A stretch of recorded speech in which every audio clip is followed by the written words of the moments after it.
দুর্ঘটনার আরও খবর জানাতে উত্তরার দিয়াবাড়িতে আছেন সহকর্মী শফিকুজ্জামান রুবেল এবং জুম্মান সাদিক জাফলিন। শুরুতেই যাচ্ছি রুবেলের কাছে। রুবেল,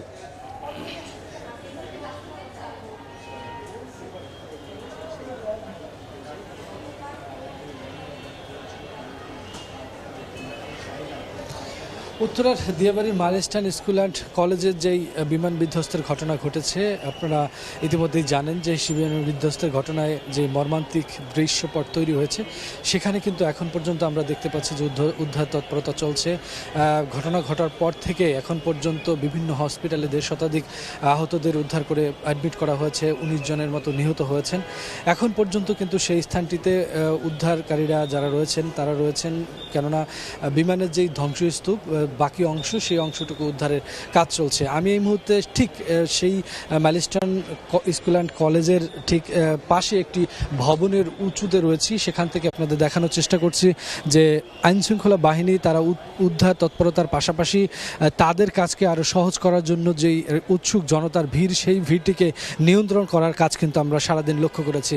এখন পর্যন্ত আমরা দেখছি যে রাস্তার দুপাশে কিন্তু এর আশেপাশে যত এলাকার লোকজন আছে তাদের ভিড় এখনও চোখে পড়ার মতো। কেননা আপনারা জানেন যে এই যে ঘটনায় অনেক লোকের যেরকম আহত হয়েছে, অনেক লোক নিহত হয়েছে। এখন পর্যন্ত অনেকে যাদের সন্তানরা এই স্কুল কলেজে লেখাপড়া করতেন, অনেকের খোঁজ খবর অনেকে পাননি। এই জন্য কিন্তু অনেকে আশেপাশে অনেক অভিভাবক তারা এখানে অপেক্ষা করছেন, কারণ যখন ঘটনা ঘটে মুহূর্তেই, যেহেতু বিমান বিধ্বস্তের মুহূর্তেই কিন্তু আগুন ধরে যায়, বিস্ফোরণ ঘটে, খুবই অল্প সময়ের মধ্যেই ঘটনা এরকম মোড় নেয় যে তখন আর কারো হিতাহিত বোধ থাকে না। যারা উদ্ধারকর্মী বলছিলেন যে কে কত দ্রুত কাকে হসপিটালে নেবেন, সেই প্রচেষ্টাই তারা করেছেন। আমরা দেখেছি দিনভর এখানে যখনই বিমান বিধ্বস্ত হওয়ার ঘটনা ঘটে তার কিছুক্ষণ পরেই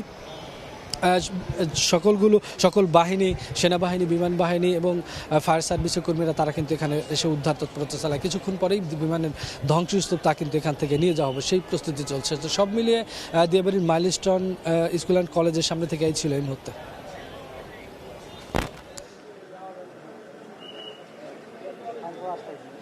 সহকর্মী জ্যাবলিন রয়েছেন, তিনি জানাবেন সেখানে পরিস্থিতি।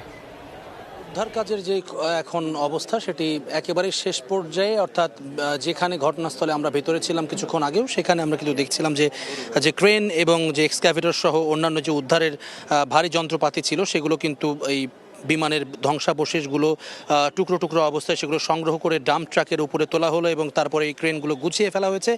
এবং সেটি কিন্তু ঠিক এই মূল ফটকের ভেতরে যে রাস্তাটি রয়েছে এর ভেতরেই কিন্তু আমরা দেখছি যে সেটি লাইন করে দাঁড়ানো আছে। একেবারে শেষ মুহূর্তের যে প্রসিডিউরগুলো আছে সেগুলো সম্পন্ন করার পরেই কিন্তু এই ধ্বংসাবশেষগুলো সেগুলো বিমান বাহিনীর নির্দিষ্ট স্থানে নিয়ে যাওয়া হবে। এবং এখানে আসলে শেষ মুহূর্তে যে ধ্বংসাবশেষে আর কোনো মরদেহ আছে কিনা, চাপা পড়ে আছে কিনা, সেগুলো কিন্তু খুঁজে দেখছিলেন আমরা যখন ভিতরে ছিলাম এখন থেকে 15 থেকে 20 মিনিট আগে সেই কাজগুলো চলছিল। এবং সাধারণ মানুষ বেশ কিছু তারা কিন্তু ঢুকে গেছেন, বিশেষ করে যাদের অনেকেই নিখোঁজ রয়েছেন।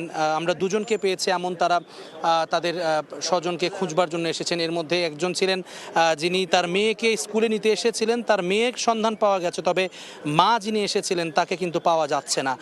তো এরকম কিছু যারা খোঁজ নিতে এসেছেন তারা এখানে এখন ভেতরে অবস্থান করছেন। তবে এখনও ভেতরে কিন্তু প্রচুর পরিমাণে সেনাবাহিনীর সদস্য, বিমান বাহিনীর সদস্যরা রয়েছেন, ফায়ার সার্ভিসের সদস্যরাও রয়েছেন। তারা কিন্তু আমরা দেখছি একেবারে শেষ মুহূর্তের যে গুছিয়ে নেওয়ার কাজ সেটি চলছে। তবে বাইরের যে চিত্র সেটি কিন্তু এখনও উৎসুক জনতা এখনও রয়েছেন। এছাড়া তাদেরকে যেই ভিড়ভাট্টা যেন এখানে কোনো ধরনের উদ্ধার কাজে শেষ মুহূর্তে সে সমস্যার তৈরি না করে, এই কারণে স্বেচ্ছাসেবক যারা আছেন তাদেরও কিন্তু আমরা উপস্থিতি লক্ষ্য করছি। পুলিশ মোতায়েন রয়েছে এখনও বাইরে। তবে আনুষ্ঠানিক কোনো ব্রিফিং আসলে উদ্ধার কাজ শেষ করবার পরে কোনো টোটাল সব কিছু মিলিয়ে একটা ব্রিফিং হবে কিনা সেটার জন্য আসলে আমরা জানবার চেষ্টা করছি। তবে ফায়ার সার্ভিসের মহাপরিচালকের ব্রিফিংটিতে কিন্তু আগে জানানো হয়েছে যে 19 জন মারা গেছেন এবং 1.5 শতাধিক সেটি আহত যারা রয়েছেন সব মিলিয়ে এখন শেষ মুহূর্তে আর কোনো ব্রিফিং হবে কিনা সেটির জন্যই মূলত আমরা অপেক্ষা করছি। আগামীকালকে জানেন যে এই ঘটনার কারণে রাষ্ট্রীয় শোক ঘোষণা করা হয়েছে। তবে এখানকার যারা শিক্ষার্থীরা রয়েছেন তারা কিন্তু ভেতর থেকে বারবার একটি কথাই বলছেন যে আসলে মৃতের সংখ্যা সেটি বাড়তে পারে বা আরও বেশি হতে পারে, এমনটি তারা কিন্তু জানাচ্ছেন ভিতরের চিত্র যারা সরাসরি দেখেছেন। তো এই ছিল আমার কাছে এখনো পর্যন্ত বিমান বিধ্বস্তের সবশেষ খবর। উত্তরার মাইলস্টোন স্কুল অ্যান্ড কলেজে বিমান বিধ্বস্তের সবশেষ খবর জানতে সরাসরি যুক্ত ছিলাম দিয়াবাড়ি থেকে।